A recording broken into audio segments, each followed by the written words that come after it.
Muito que bem, senhoras e senhores, eu sou Felipe Noronha, este é o Eu Vim de Santos, daqui a pouco tem Santos e Fluminense na Vila Belmiro, a primeira partida de Lisca, no estádio mais famoso do mundo. Tirando o Maracanã, essa é uma outra discussão. Para mim, a Vila Belmiro, para o Gabriel, provavelmente não. O canal hoje é meu, ontem eu estive no Raiz Tricolor, deste jovem aqui ao lado, para falar do Santos para a torcida do Flu. E hoje ele está aqui para falar sobre o Fluminense para a torcida do Santos, certo? Exatamente. Se você não me conhece, eu sou Gabriel Amaral, sou jornalista e sou tricolor. É isso que você precisa saber.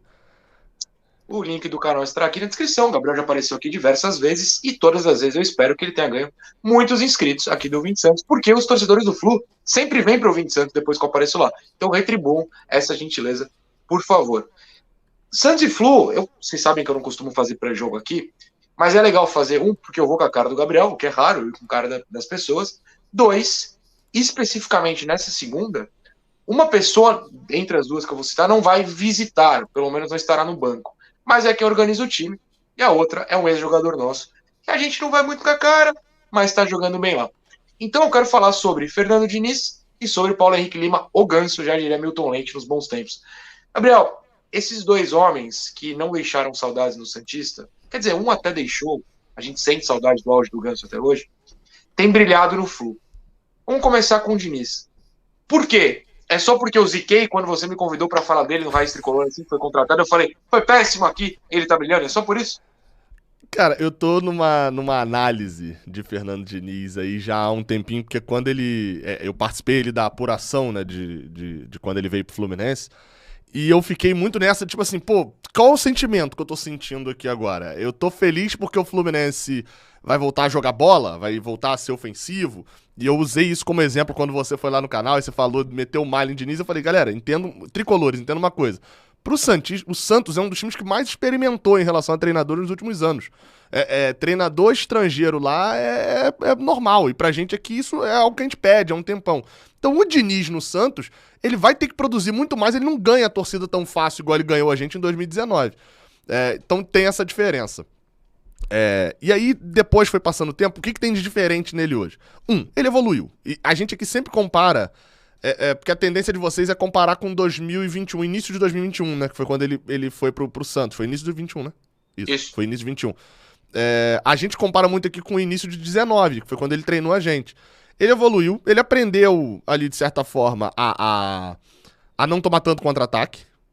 É péssimo falar isso em dia de jogo, porque pode tomar um gol de contra-ataque hoje. Mas, no geral, nas mais de 20 partidas dele, ele não tomou gol, assim, pouquíssimos lances de contra-ataque. Tem um elenco melhor, isso é um fato. Também quando eu comparo com, mesmo com o 19 ou com o Santos 2021, o elenco do Fluminense hoje é melhor. Tem mais jogadores de qualidade. E um ponto que ele mais fala, na verdade são dois. Quando ele chegou, eu fiz a pergunta pra ele, eu falei, o que você pretende fazer diferente que você não fez em 2019? Ele falou, ganhar. Parece uma resposta óbvia, Ó, e realmente é, mas tem um detalhe aí que eu atribuo muito. O Brasileirão do Fluminense naquele ano, ele foi muito ferrado por duas derrotas do Fluminense no início. Botafogo e Goiás em casa. E aí, aquele jogo que, por exemplo, você vai contra o Bahia na Fonte Nova, que você pode empatar, não é um resultado ruim, ele tinha que ir pra ganhar. E aí, quando ele pegava o São Paulo, que era um time que tava indo bem lá em cima, que podia empatar no Maracanã, ele tinha que ir pra ganhar. Você começa a entrar na espiral ruim. E dessa vez não. Ele chega, assume, vence. Acho que foram 10 jogos de invencibilidade. Isso dá calma pra trabalhar. E o segundo, que é ambiente. Assim, isso é um fato. Ele tem falado isso nas entrevistas. Ele falou, pô, o estilo de jogo dele depende muito dos jogadores comprarem a ideia. Porque é um exemplo até que tem de Germancano. O Germancano no Vasco corria 7 quilômetros por jogo. Ele assumiu o Vasco, naquela draga o Germancano passou a correr 11. Assim, é 50% a mais. Então ele depende de uma dedicação a mais do jogador. E aí ele compara muito com o Fluminense de 2019, ele fala, como é que eu ia fazer esse tipo de coisa com 8 meses de direito de imagem atrasado, o time na lanterna do Brasileirão, 4 meses de salário atrasado, ou seja, 4 meses que o jogador não via a cor do dinheiro, uma instabilidade política gigantesca, treinamento, a gente tinha 2 campos do CT, e o CT era aberto, passava traficante no meio do CT, porque o CT era uma área complicada, à noite, então assim, você tinha tudo isso, e eu tinha que falar pra esse jogador que não, que ele tinha que voltar pra marcar naquele lance e correr 2 quilômetros a mais por jogo. Pô, difícil. Então, e o que ele não fala, né? E além de tudo, esse jogador dominava a bola no campo de ataque e errava o passe. Então, assim, ele depende muito de um ambiente que o Fluminense hoje tem. estádio mais cheio, o clima político, por mais que ainda seja muito instável, ainda seja muito atacado, é mais estável.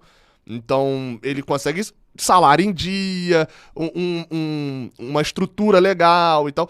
Então, isso tudo ele consegue ter hoje. E aí, assim, de produção ofensiva, ele sempre entregou. Pelo menos no Fluminense 2019, no Fluminense 21 e 22, ele entregou. E aí fica mais fácil dele minimizar esse desgaste físico e aprender, por exemplo, a defender contra-ataque. Porque o jogador que tá no ataque, ele pensa, tenho que voltar e vou dar um gás a mais nessa volta, ao invés de largar como alguns faziam em 19. Ah, se ele defendesse contra-ataque aqui no Santos, talvez ele fosse o técnico até hoje. Mas o torcedor santista não viu essa fase do Diniz. Fico muito triste. Você citou uma coisa muito interessante sobre correr. Antes corria 7, agora corre 11 quilômetros. Eu vou voltar nisso daqui a pouco. Mas para finalizar sobre o Diniz, então como é que o Santos faz gol se não toma mais contra-ataque? Porque o Santos basicamente só faz gol de contra-ataque. Ontem eu entreguei para vocês que se jogar a bola na lateral para a linha de fundo e cruzar na área, vocês vão se dar bem. Como é que o Santos pode se dar bem contra esse Diniz, então? Assim, tomar gol de contra-ataque, ele até pode tomar, ele toma contra-ataque. É porque antes era, assim, era um negócio de você cronometrar 5 contra-ataques por tempo, né? Então, óbvio assim, toma ainda, porque qualquer time que bote 7 jogadores no mesmo setor do campo vai deixar o outro lado do campo, por exemplo, livre. Então, isso pode acontecer. Mas a melhor forma do Santos fazer gols, normalmente quando eu falo isso contra times que não estão muito bem no momento, o cara fala, pô, então não vai acontecer. Quer ficar com a bola. É ter a bola e criar. E qualquer time minimamente organizado, e o Fortaleza fez isso no segundo tempo contra eles lá no Castelão, que qualquer time minimamente organizado, que tem a bola e saiba atacar em velocidade os zagueiros do Fluminense, não que sejam zagueiros lentos, mas se a troca de passe for feita em velocidade, a defesa do Fluminense é muito perdida de marcação. Os dois zagueiros, não vai ter Manuel hoje, mas Nino e o outro zagueiro até são bons, assim, num contra um e de posicionamento. Mas os dois laterais, Samuel Xavier e Caio Paulista, são um desastre em posicionamento. Eles são bons até num contra um, numa tentativa de drible eles conseguem fazer o desarme, mas de ocupação de espaço é muito ruim. Por isso, várias vezes o Fluminense tomou gol, ou quase tomou gol, por linha de impedimento de 1 milímetro, por erros nessa saída, porque são jogadores que não têm senso de posicionamento. Isso e bola aérea. E mais do que jeito de fazer gol, são momentos que o Fluminense toma gol. Dos 17 gols, eu acho, que Fernando Diniz tomou até agora pelo Fluminense, 7 foram depois dos 40. E assim, quase todos nos acréscimos. Tá. Não, do jogo, assim, depois dos 40. Que é justamente quando o time tá mais cansado e você... E a maioria por erro de posicionamento, erro bobo, assim, o cara sozinho dentro da área, a maioria foi assim. E no segundo tempo tende a cair muito. O Fluminense tá chegando hoje a uma sequência de, nos últimos 5 jogos, ele percorreu 9.000 quilômetros, se eu não tô enganado. Ou no mês de julho percorreu 9.000 quilômetros. Então o time vai chegar cansado. E o segundo tempo, como o Diniz não roda muito o time, ele não é de fazer isso, em que pese ter alguns desfalques hoje, o time deve chegar mais cansado e no segundo tempo cai o nível. Só que, aí vem o inverso, que é o Fluminense também, acho que, sei lá, 80% dos jogos, eu perdi esse número agora, mas 70%, 80% dos jogos o Fluminense fez gol antes dos 15. Então isso, sempre, em todos os jogos, isso é absoluto. Em todos os jogos, o Fluminense teve uma grande chance de fazer gol até os 15. E na maioria das vezes fez. Então tem os dois lados. João Paulo, pelo amor de Deus, hoje é seu dia. Bom, quando não é, né, Santista? Sempre é dia de João Paulo, mesmo nas derrotas, acontece.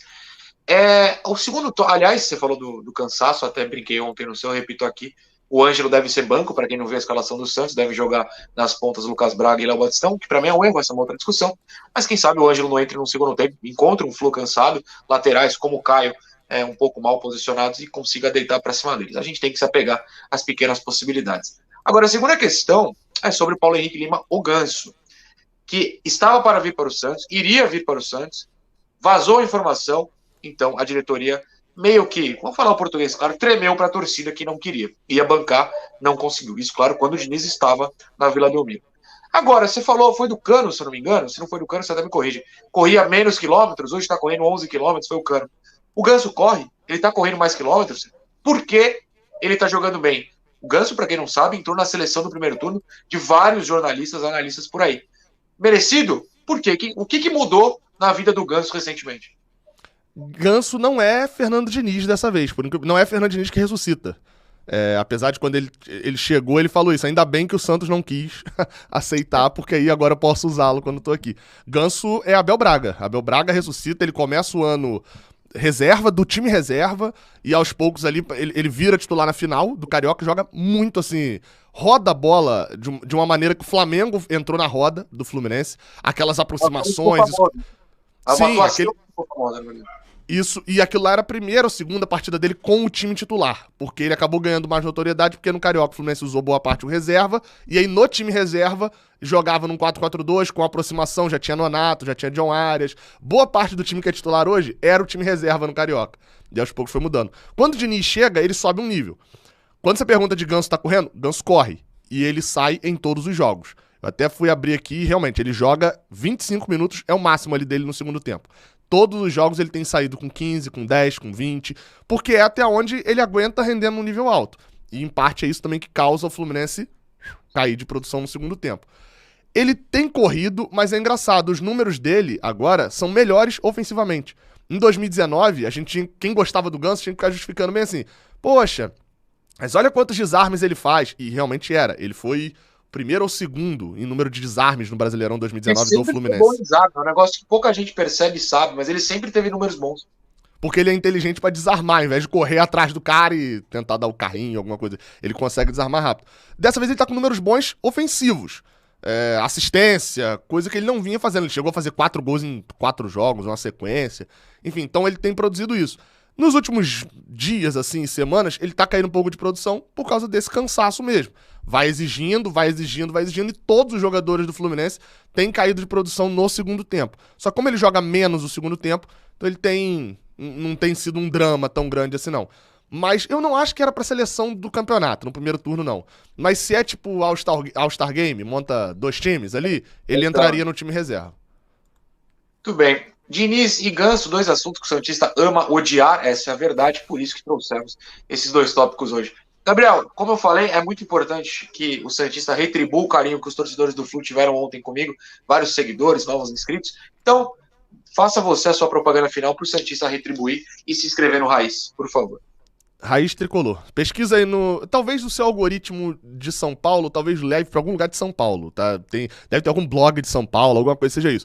Mas joga no YouTube Raiz Tricolor, que aí não tem erro não. Você acha o meu canal. Inclusive tem o vídeo com o Noronha de ontem. Se você tá vendo isso daqui de tarde, ainda vai ter muito tempo até o jogo, veja o meu vídeo com o Noronha de ontem lá no canal. Tem um de hoje lá também, que é o pré-jogo, mas é muito mais informação do que comentários diretamente mesmo. E como eu falei ontem, se é pro título ficar entre Flamengo, Galo, Palmeiras, vamos torcer pro Flu. O Santos provavelmente não vai ganhar mesmo. Se der Flu, a gente não reclama até ficar feliz. Jovem, muito obrigado. Tamo junto. Valeu.